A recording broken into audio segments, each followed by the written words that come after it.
Assalamualaikum warahmatullahi wabarakatuh. Selamat pagi dan salam sejahtera untuk kita semua. Salam, Om Swastiastu, Namo Buddhaya, salam kebajikan. Yang kita hormati dan kita banggakan bersama Bapak Wakil Menteri Desa Pembangunan Daerah Tertinggal dan Transmigrasi, Pak Budi Aristiadi yang masih perjalanan, karena memang Jakarta lagi kredit. Yang kita hormati dan kita banggakan Sekretaris Jenderal Kementerian Desa Pembangunan Daerah Tertinggal dan Transmigrasi, Pak Taufik Majid. Terima kasih Pak Taufik. Pak Dikoyo, Koordinator Nasional, Tenaga Pendamping Profesional, beserta seluruh teman-teman dari Manas yang hadir secara langsung maupun hadir secara virtual, para pejabat pimpinan tinggi media, para staf khusus menteri, para pejabat pimpinan tinggi Pratama, para pejabat struktural, para pejabat fungsional ahli utama, para koordinator dan subkoordinator, para SN dan PPNPN, dan tentu yang saya banggakan, kita banggakan dan kita cintai, para tenaga pendamping profesional yang hadir baik melalui Zoom, melalui YouTube, maupun yang hadir di gedung Kantor Kementerian Desa Pembangunan Daerah Tertinggal dan Transmigrasi pada hari ini. Hadirin yang kami hormati, alhamdulillah, puji syukur kehadirat Allah Subhanahu wa Ta'ala, Tuhan Yang Maha Esa, atas segala nikmat, pertolongan dan hidayahnya hari ini, di mana untuk pertama kalinya kita dapat menggelar kegiatan khusus untuk mengapresiasi, merefleksi, sekaligus memuliakan profesi pendamping desa.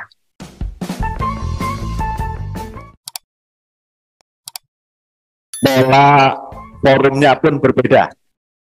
Jadi menteri nggak mau pidato sendirian, tapi didampingi oleh seluruh jajaran sebagai bagian dari kebersamaan kita semua bersama para tenaga pendamping profesional mulai PLD, PD, TA Kabupaten, TA Provinsi, Manas, para pendamping kawasan, pendamping transmigrasi, pendamping IFAD atau tekad, kemudian digital, dan seluruh pendamping yang menjadi bagian dari keluarga besar Kementerian Desa Pembangunan Daerah Tertinggal dan Transmigrasi. Sahabat desa, para pendamping desa yang setiap hari membersamai desa dan hadirin yang berbahagia. Undang-Undang Nomor 6 Tahun 2014 menjadi tonggak sejarah baru bagi pembangunan desa.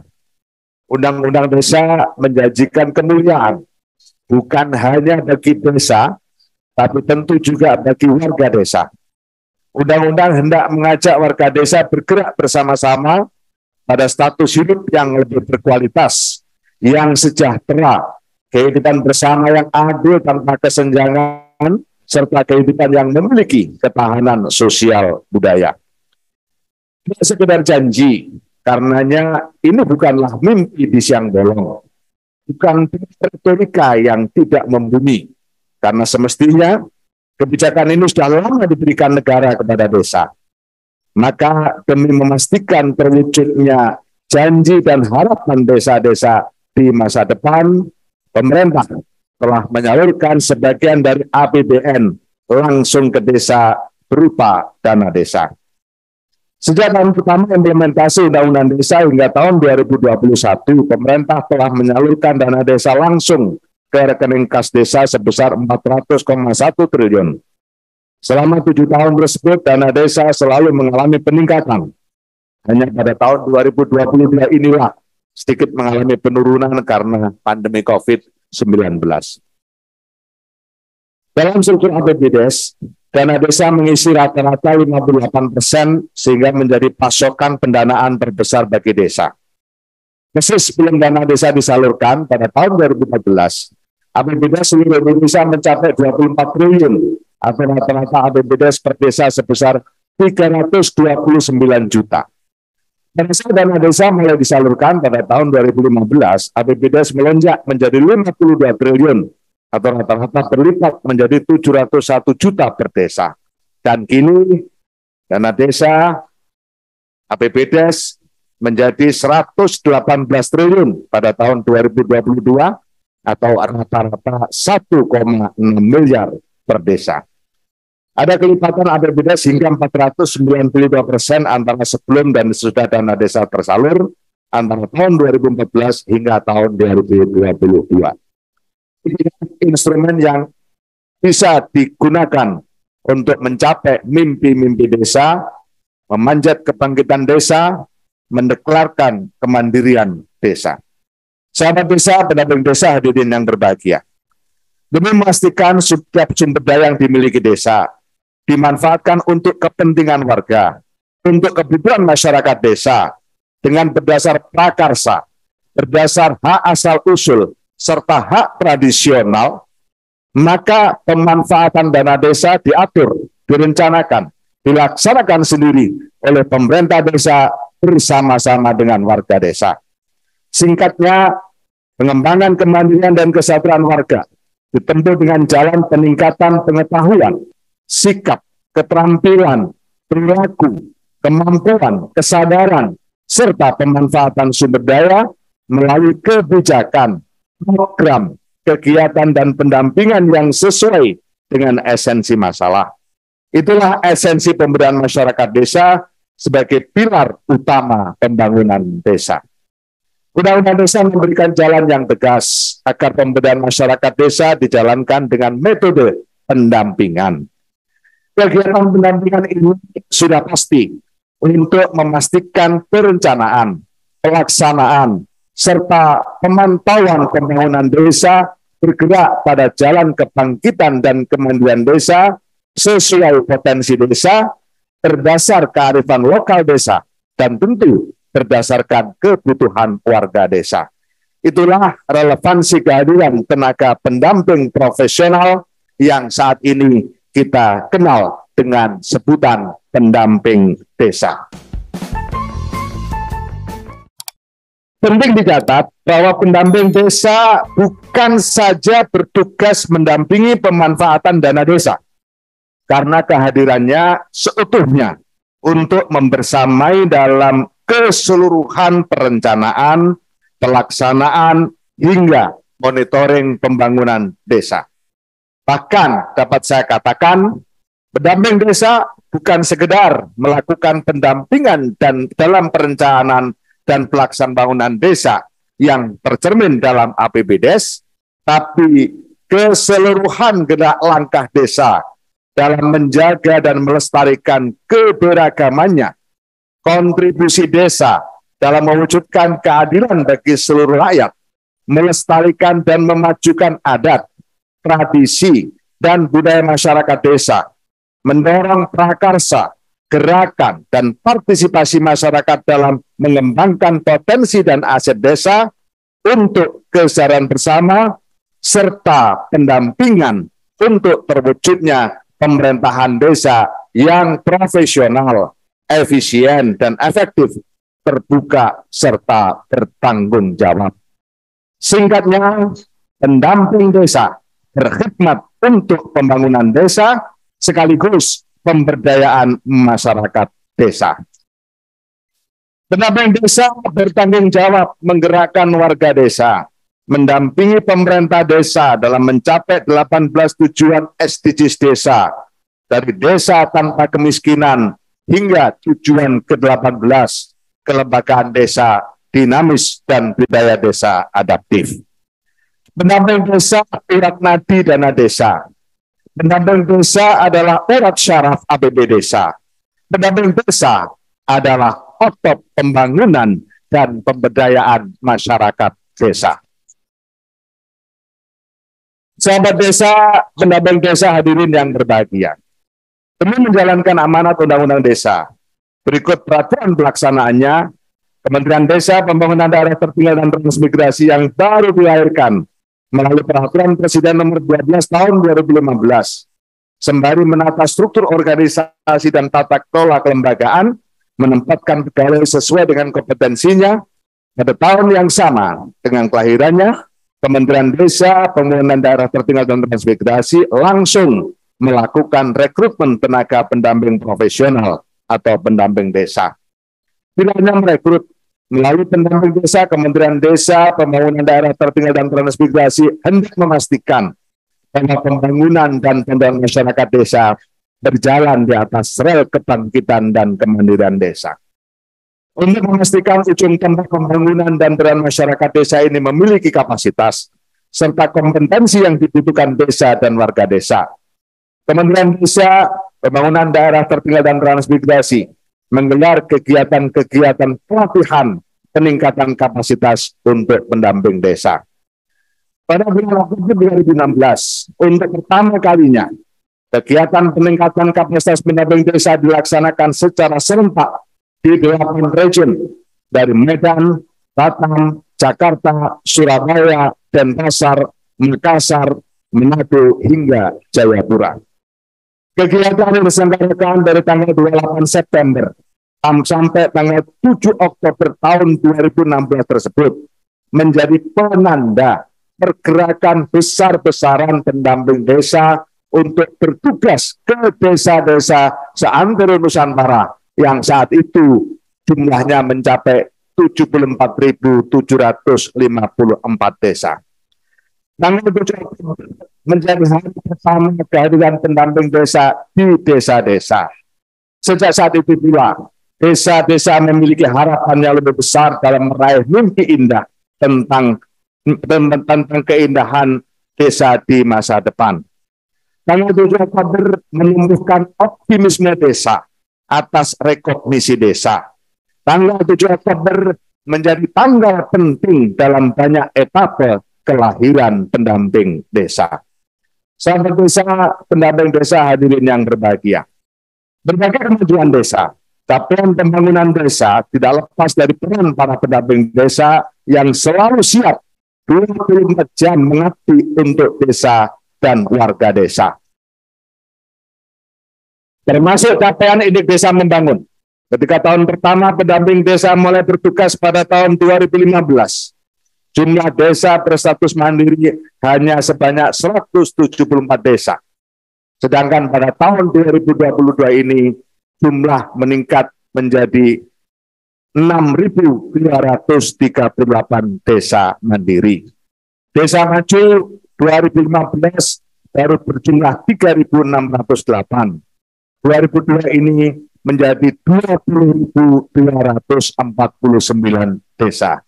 Begitu juga desa berkembang meningkat drastis dari 22.882 di tahun 2015 menjadi 33.902 di tahun 2022. Sebaliknya, desa tertinggal dan sangat tertinggal terus mengalami penurunan.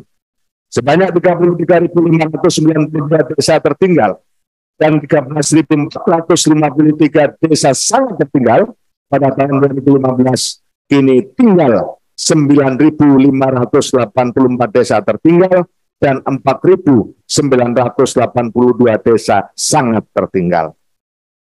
Ini status desa, kelembagaan ekonomi desa juga semakin berkembang. BUMDesa dan BUMDesa bersama terus berkembang. Jumlah BUMDesa meningkat 738% dari 8.189 BUMDesa pada tahun 2014 menjadi 60.417 BUMDesa pada tahun 2022. Tercatat pula berdirinya 6.583 BUMDesa bersama sebagai wujud kerjasama usaha antar desa. Fasilitas BUMDesa juga menguat. Badan BUMDesa eksis sejak Undang-Undang 32/2004 tentang pemerintahan daerah, ditegaskan sebagai badan usaha pendukung pemerintah desa dalam Undang-Undang 6 tahun 2014 tentang desa, lalu ditetapkan sebagai badan hukum dalam Undang-Undang 11 2020 tentang Cipta Kerja. Agar fokus dalam mengelola ekonomi desa dan menyejahterakan warga, PP 11 tahun 2021 menetapkan hanya ada satu BUM desa di satu desa, one village, one BUM desa, yang bisa ditambah hanyalah unit usaha BUM desa. Undang-Undang Cipta Kerja sungguh menguatkan posisi BUM desa, sekaligus meluaskan peluang usahanya. Di setiap peraturan turunan tersebut, posisi BUM desa disebut bersama-sama dalam satu helaan nafas, dalam satu ayat yang sama dengan BUMN dan BUMD. Peraturan Pemerintah nomor 11 tahun 2021 tentang BUM desa sudah meluaskan ruang usaha BUM desa. Menteri Investasi Kepala Badan Koordinasi Penanaman Modal dalam PP nomor 5 tahun 2021 membuka izin BUM desa atas penggunaan sumber daya air serta pemanfaatan bagian jalan tol dan non-tol. Menteri Agraria dan Tata Ruang Kepala Badan Pertanahan Nasional dalam PP nomor 19 tahun 2021 memudahkan BUM desa untuk memiliki dan mengeluarkan aset bangunan dan lahan.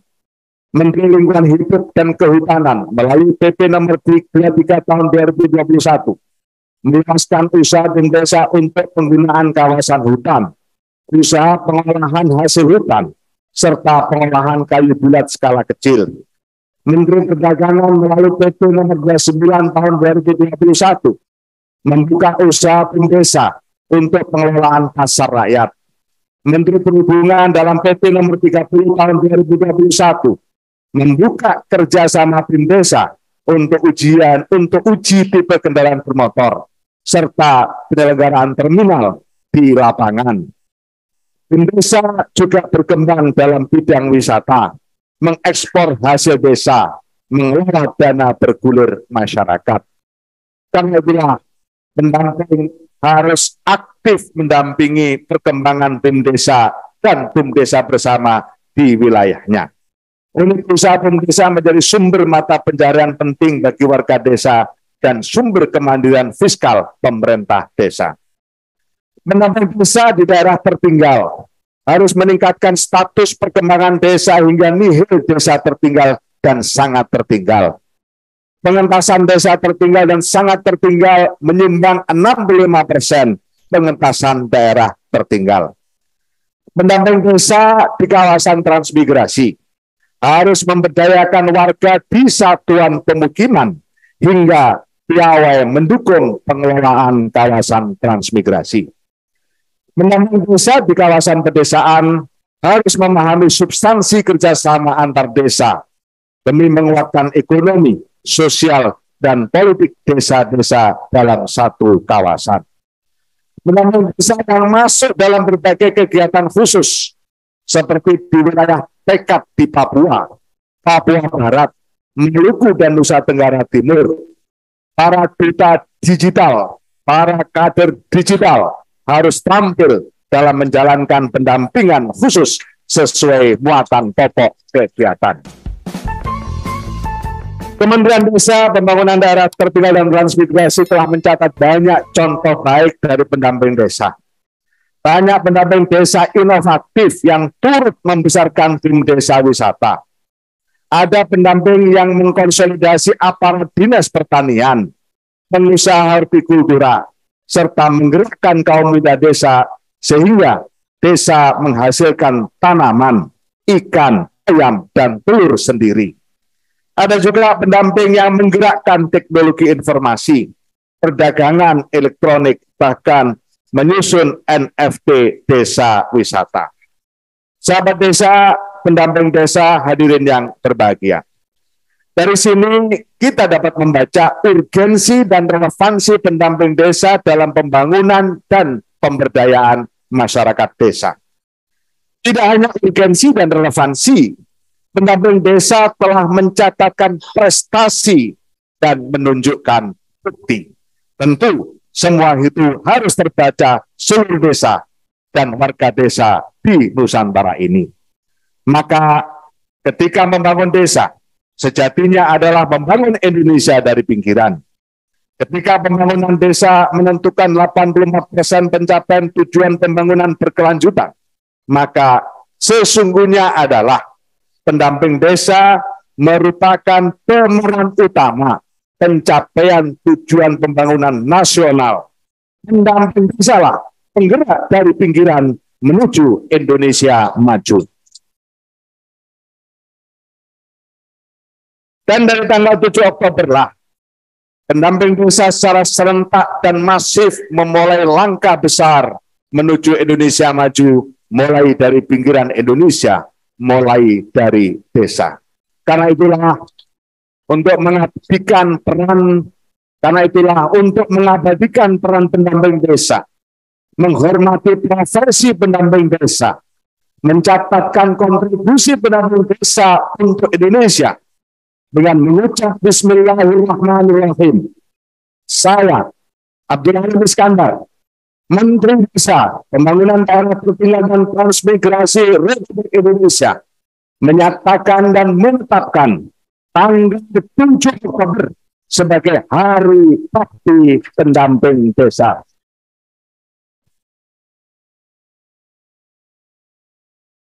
Semoga kehadiran pendamping desa memudahkan desa, menumbuhkan optimisme warga, membawa keberkahan untuk desa-desa seluruh Indonesia.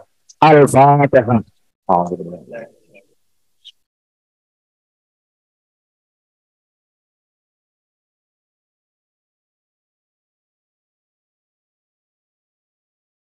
Sahabat desa, pendamping desa, hadirin yang berbahagia. Sebagai wujud penghargaan kepada pendamping desa, tepat pada peringatan Hari Bakti Pendamping Desa tahun 2022 ini, Kementerian Desa, Pembangunan Daerah Tertinggal dan Transmigrasi dengan bangga menghadiahkan kado istimewa untuk seluruh pendamping desa di tanah air. Mulai Oktober 2022 ini, sertifikasi pendamping desa dijalankan.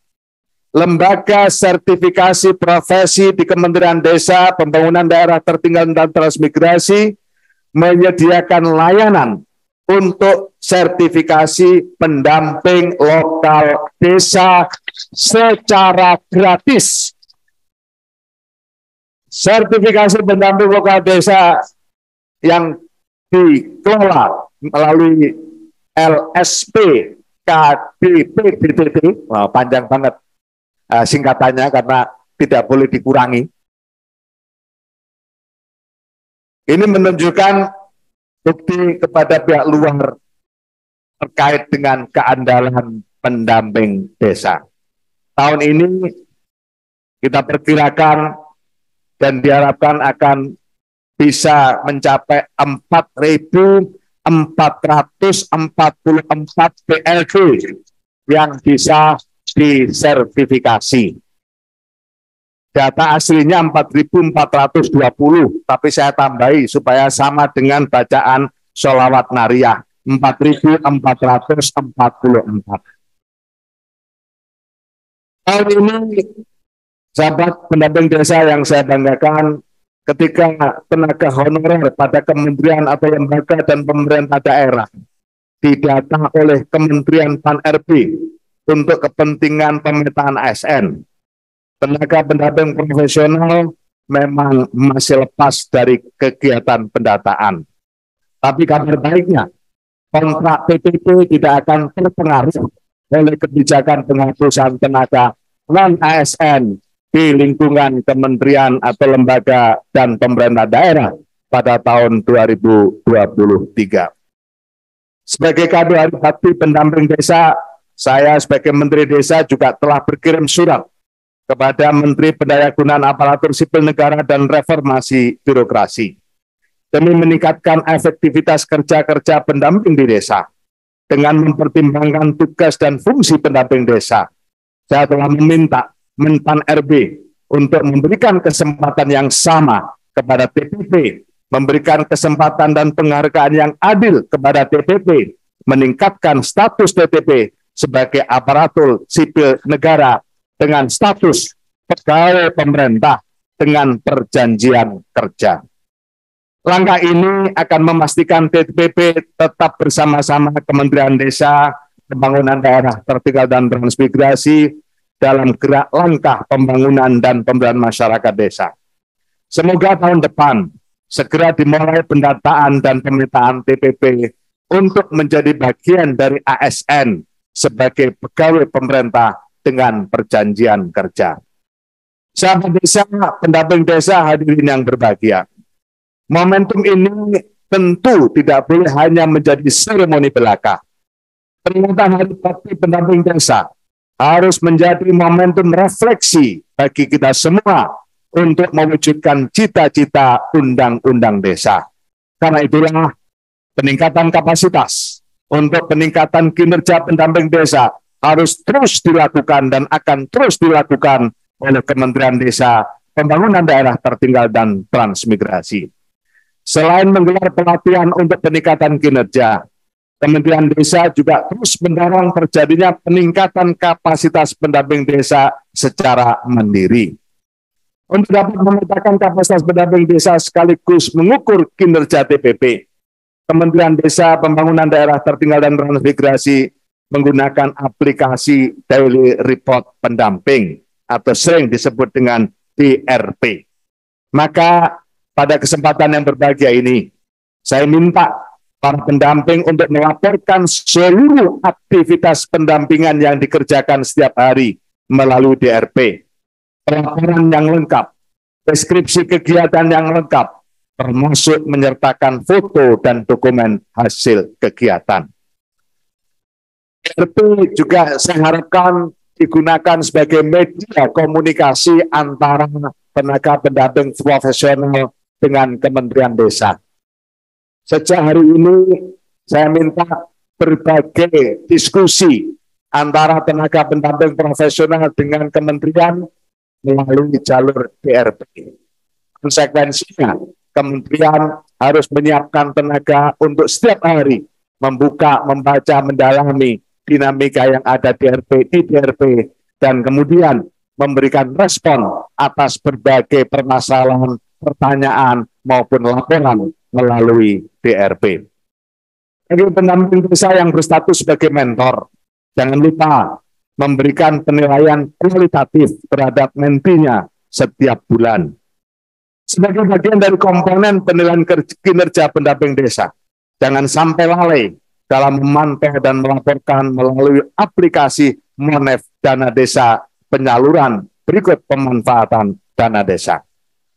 Saat ini telah terbit Permen Desa PDTT nomor 8 tahun 2022 tentang kebijakan prioritas penggunaan dana desa tahun 2023. Maka sebagai anak kandung Kementerian Desa, Pembangunan Daerah Tertinggal dan Transmigrasi, pendamping desa harus menjadi yang terdepan dalam mensosialisasikan kebijakan tersebut, termasuk memastikan pemanfaatan dana desa tahun 2023 sesuai dengan prioritas yang ditetapkan dalam Permen Desa PDTT nomor 8 tahun 2022. Untuk memastikan keselamatan kerja pendamping desa, iuran asuransi tenaga kerja telah dimasukkan dalam komponen dana yang ditransfer kepada pendamping setiap bulan. Karena itu, saya juga mengingatkan, jangan lupa untuk membayar iuran BPJS ke tenaga kerjaan. Kenapa ini saya angkat dalam forum ini? Karena beberapa laporan ada tenaga pendamping yang agak lupa membayar sehingga mengalami telat bayar dan itu sudah dilaporkan oleh BPJS kepada kita. Satu lagi, selain Hari Bakti Pendamping Desa, ini juga untuk para pendamping yang nantinya harus disosialisasikan. Kini desa-desa kita memiliki banyak hari penting yang ditetapkan melalui keputusan Menteri nomor 110 tahun 2022 tentang Hari Desa. Maka sosialisasi untuk menjadi spirit bagi pembangunan desa penting dijalankan oleh para pendamping desa. Hari-hari penting desa 15 Januari, hari lahir Undang-Undang Desa. 2 Februari, Hari BIM Desa. 21 Februari, Hari Desa Asri Nusantara. 3 Maret, Hari RPL Desa. 29 April, Hari Desa Ramah Perempuan Peduli Anak. 14 Mei, gelar Desa Wisata. 7 Juni, gelar Teknologi Tepat Guna Nusantara. 14 Juli, Hari SDGs Desa. 1 Agustus, Hari Desa Membangun. Sepanjang Agustus, bulan padat karya tunai desa. Sepanjang September, Gerakan Solidaritas Warga Desa. Hari ini, 7 Oktober, Hari Bakti Pendamping Desa. Minggu depan, 15 Oktober, kita akan memperingati Hari Perempuan Desa Sedunia. 17 November, Hari Percepatan Pembangunan Daerah, dan 12 Desember, Hari Bakti dan Transmigrasi. Demi menambah kemeriahan peringatan Hari Bakti Pendamping Desa tahun ini, Kementerian Desa, Pembangunan Daerah Tertinggal dan Transmigrasi akan menggelar lomba podcast pendamping desa. Lomba ini harus dan hanya diikuti oleh pendamping lokal desa. Sehingga pendamping desa, PA Kabupaten, Korkap, PA Provinsi, Manas tidak diperbolehkan mengikuti lomba ini. Sertifikat pemenang untuk nambah portofolio dalam rangka sertifikasi disediakan untuk setiap 10 besar terbaik tingkat kabupaten, 10 besar terbaik tingkat provinsi, dan 10 besar terbaik tingkat nasional.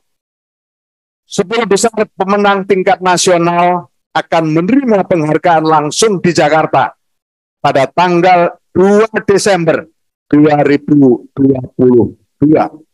Selanjutnya, dari 10 terbaik nasional, dipilih 3 terbaik nasional yang akan hadir dan naik ke panggung bersama menteri dan para undangan lain pada tanggal 2 Desember 2022. Sahabat desa, pendamping desa, hadirin yang berbahagia. Atas nama Menteri Desa, Pembangunan Daerah Tertinggal dan Transmigrasi Republik Indonesia, khususnya saya ucapkan selamat kepada 33.123 tenaga pendamping profesional di seluruh Indonesia, pendamping kawasan, fasilitator transmigrasi, pendamping tekad, duta digital, kader digital, dan kepada seluruh pendamping pembangunan desa yang setiap hari bersama-sama dengan desa, para kader pemberdayaan masyarakat desa, para kader kampung, pendamping desa mandiri, saya ucapkan selamat Hari Bakti Pendamping Desa. Kalian para pendamping desa adalah faktor determinan kemajuan desa-desa di Indonesia. Kalian para penggerak kebangkitan ekonomi warga desa, dan kalianlah masa depan Indonesia maju. Atas semua itu, saya sampaikan terima kasih dan penghargaan yang setinggi-tingginya kepada seluruh pendamping desa. Terima kasih juga kepada para kepala desa, perangkat desa, tokoh desa yang telah memberi ruang bagi kepeloporan pendamping desa. Semoga di masa depan, pendamping desa dapat terus meningkatkan kontribusinya dalam pembangunan dan pemberdayaan masyarakat desa. Tanpa dukungan dari semua pihak, tentu pendamping desa tidak akan dapat berbuat lebih banyak. Ayo semangat, kepal pendamping desa berkualitas, kemiskinan ekstrim desa entas. Hadiah yang terakhir untuk para pendamping desa, seperti biasa, saya kasih hadiah pantun. Ini harganya mahal. Bisa ini angsa hinggap di pohon pepaya. Makan buah pala dan buah mangga. Peran pendamping desa sungguh mulia. Banyak pahala, insya Allah masuk surga.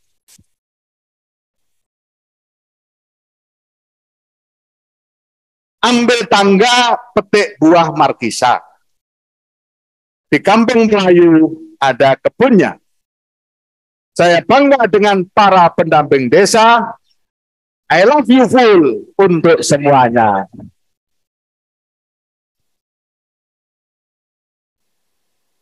Mas Mamat makan roti nikmat rasa. Tambah bahagia makannya sama si dia. Selamat Hari Bakti Pendamping Desa, terus berkarya untuk bangsa Indonesia. Sahabat desa yang saya banggakan, demikian yang bisa saya sampaikan. Dan pada kesempatan yang berbahagia ini, perlu juga saya sampaikan kenapa atribut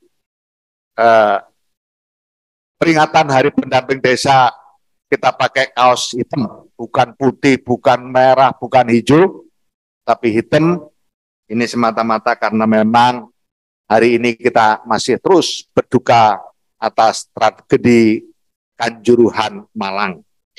Oleh karena itu, saya menyerukan kepada seluruh pendamping desa, mulai dari PLD, PD, TA Kabupaten, TA Provinsi, untuk terus membantu, mendukung teman-teman kita, sahabat-sahabat kita yang sedang mengalami musibah melalui para PLD, PD, TA Kabupaten Malang, Kota Malang, dan Kota Batu. Juga saya instruksikan kepada para pendamping desa nanti habis Jumatan untuk memohon kepada takmir masjid di mana tempat pendamping desa melakukan kabaran. Terakhir, untuk urusan lomba podcast PLD, sekali lagi, lomba podcast PLD, urusan teknis pendampingan dan informasi lebih lanjut akan disampaikan oleh Kornas melalui media yang sudah tersedia, media komunikasi yang sudah tersedia selama ini dengan dikomandani oleh Pak D. Koyong. Sahabat desa yang saya banggakan, demikian. Terima kasih. Sukses untuk pendamping desa. Hebat untuk pendamping desa. Terima kasih kepada pendamping desa. Allahumma sholli. Assalamualaikum warahmatullahi wabarakatuh. Waalaikumsalam warahmatullahi wabarakatuh. Pendamping desa Bisa.